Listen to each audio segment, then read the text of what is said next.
right, let's talk about that game between Spain and France, because you've got this France side with a few players in this group that are coming off of course, the epic PSG Champions League title. But Master, looking at this game, what's your outlook? What are you expecting tomorrow? Yeah, I'm excited. Two sides in which, of course, the two Ballon d'Or candidates, as we talk about with Ousmane Dembélé and Lamine Yamal going at each other. With Spain, obviously, what they did a couple years ago in this tournament, being able to win it, it was a great opportunity for a lot of these guys to display their talents.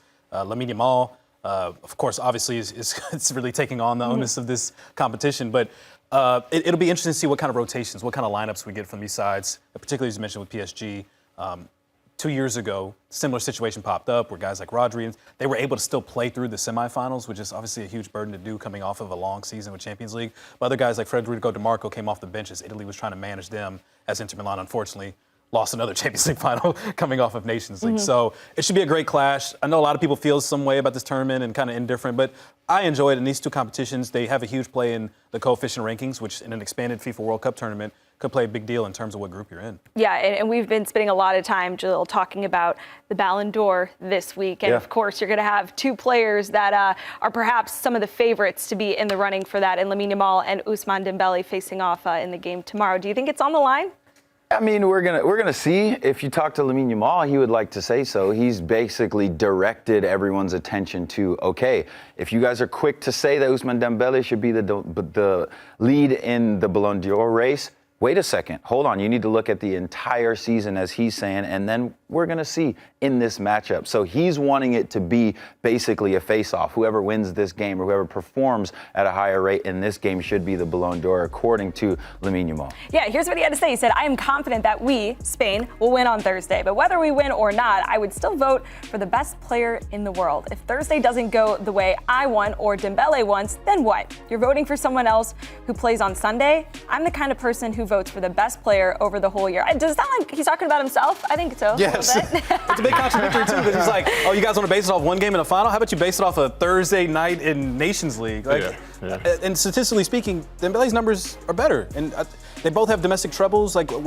in terms of the argument for Lamine Yamal, like, sure, I think he's putting a lot more onus on this if he wins another trophy that maybe he can compare in terms of the number of trophies in the cabinet. But I don't know. It's hard for me to see that. Pablo, I would imagine in your career, you've been involved in some voting processes, right? So, like, what are some things that you consider when you are kind of having a say in something like this? Not saying that you've voted in the, Ballon d'Or, but like, what would be some things that you're looking at when you look at these two guys? Pull the curtain back on the MLS MVP voting. Yeah, I would actually. I mean, no, but I'm genuinely curious. Yeah, no. I mean, I very much have always been in the camp of it's an award given for an entire year with something like, I feel like it's more straightforward with Ballon d'Or, best player. Something like MVP, obviously, it's the player. You could go different ways with it. Is it player is most valuable to his club? Is it X, Y, and Z thing? But this is a little bit more straightforward, I think. Yeah. So.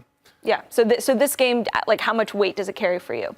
I mean, like, we sort of talked about this yesterday a little bit. Like, there's definitely, like, always sort of a recency bias thing at play. So, I mean, obviously, it is a huge deal. I mean, but I don't think, obviously, it's going to change the outcome eventually of what would have happened anyways. And Dembélé, he might not even start in the game. There are 7 players from PSG's side that will be a part of this France squad. And Jalil, I'm curious, from a managerial standpoint, as you're making some of these decisions, you got guys who are coming off of, such an epic high, right? And I would imagine, like, Pablo, you're talking about your hangover. Like, I don't know about some of these guys. The champagne was probably flowing. So, like, if you're Didier Deschamps, how are you managing not only the emotions, but the minutes of some of these guys? Yeah, you're tapping in with your players, seeing where they are mentally, physically, what their interest level is and what's realistic, because we can see here the top players in the Champions League final are pretty much all playing for France, and they're available.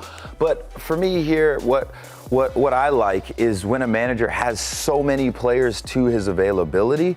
And we're talking about Ousmane Dembélé versus Lamine Yamal. Lamine Yamal is basically trying to do everything that he can in the media to sway things in his favor, which you have to give him credit for. What else are you going to do? But what a flex would it be if Ousmane Dembélé is like, you know what, I'm cool, I'm not even going to play in this game, and France still wins. So we'll see how it all plays out, because we can see here in the projected lineup, you don't see PSG players that played in that final in it. Obviously, things can change here, but we're a lot of talk on Ousmane Dembélé. Don't forget about Mbappe here leading that front line, and what does that look like for France? Yeah, Master, when you look at this, what are you expecting from France? It's, again, you don't need a Desiree Doué. We haven't even mentioned him as he won Man of the Match in Champions League final, and he doesn't even crack the starting lineup or gets minutes. This guy was on the Olympic team for France that won a silver medal. So the depth of France, it speaks for itself. This generation and talent and quality that they have is exceptional. And we talk about Mbappe, but Olise just had an incredible season with Bayern Munich as well. It's fascinating to see what Kolo Muani does. Up and down season, obviously made the transfer to Juve, started off hot in the January transfer window and then cooled off. It'll be interesting to see what he's able to do because he does be able to show his quality on the French side. And that back line, Gusto has quality in terms of being able to attack, but is that an area that Spain maybe looks at to attack? And you also have to keep in mind, Pavard just came back in the Champions League final against Inter Milan, so maybe he gets a start as well there. So a lot of changes for this side. I still think it should be a very competitive match and obviously world-class quality that you see all across this pitch. We could also see Theo Hernandez at left back as well, but Jalil, how many minutes are you expecting, for some of these guys? Like, how are their contributions going to be managed? You see, like, second half? Like, is it going to depend on how the first half goes? Like, what are you expecting there? If they don't start, I would imagine second half cameos, maybe, but depending on how the game goes. And again, you're talking about France, so who they start isn't necessarily going to hinder their ability to get out on the front foot, to put themselves in an advantageous position. But for me, if you're talking about a Desiree Doué, he didn't start in the Olympics as well, but we see when he comes into games or if he gets the nod, especially now, just turning 20 off a Champions League final, he is poised to be able to play at the highest level. So for me, sometimes as well, you have a situation where players have been playing a lot of minutes, but they're confident with those minutes. And if they feel fresh, they may say, hey, let me run it. So we'll see how it goes.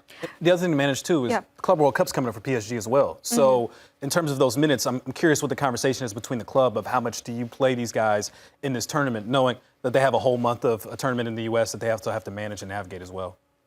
I also want to just get your thoughts, too, on, Lamine Yamal. We've had a lot of talk about him, of course, in this sensational campaign that he's had this season. He's obviously still very young and has lived up to the expectation in some really big moments. But he's also kind of put some of the expectation on himself at times. Like, you see the quotes, like he comes out very confident. He can be kind of brash at times. I'm curious, Pablo, when you look at a player who, is still so young and maybe does have some areas still to mature, do you feel that it could be, a situation coming up where, like, maybe Lamine Yamal kind of lets, like, the Ballon d'Or conversation get a little too big in his mind on, like, in a game? Like, how do you see that? Yeah, I mean, you have, obviously, players come from different camps, different backgrounds. I mean, I don't know. It's something you could channel. I think many great players throughout, footballing history have taken something like this, the dial it on this, and channel it into an incredible performance. It could motivate them. It could, they're players who lean into this sort of stuff. Obviously, it drives them to great performances. So no, I mean, I don't think doesn't seem like it's a distraction. It seems like he enjoys this type of attention. So I think we'll have to see what happens. Yeah, I agree with that point, and I like that about Lamine Yamal. I love it. As fans, I like it. Because he backs it up. Yeah. He talks the talk, but he walks it first and then after he plays. So I like it. And again, we have not seen this level of a teenager on any stage and for this long of a period, being so young. And it's a completely different contrast to Messi, where he's like, no, la verdad es que jugamos bien. No, come on now.